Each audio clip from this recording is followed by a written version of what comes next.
ଆଜିର ସାଇ ସନ୍ଦେଶରେ ବାବା କହୁଛନ୍ତି, ତୁ କ'ଣ ପାଇଁ ନିଜକୁ ସଂସାର ନିୟମରେ ବାନ୍ଧି ରଖିଛୁ?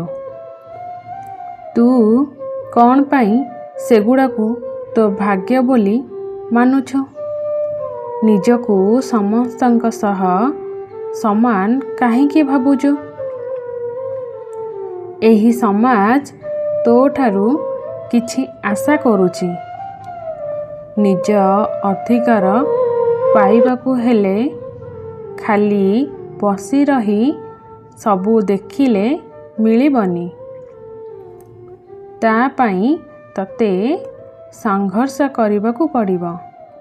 ଯେଉଁଦିନ ଝିଅମାନେ ସବୁ ସଂଘର୍ଷର ସାମ୍ନା ଆଉ ନିଜ ସମସ୍ୟାର ସମାଧାନ ନିଜେ ବାହାର କରିବେ, ସେଇଦିନ ତାଙ୍କ ପିତାମାତା ତାଙ୍କ ପାଇଁ ଗର୍ବ ଅନୁଭବ କରିବେ।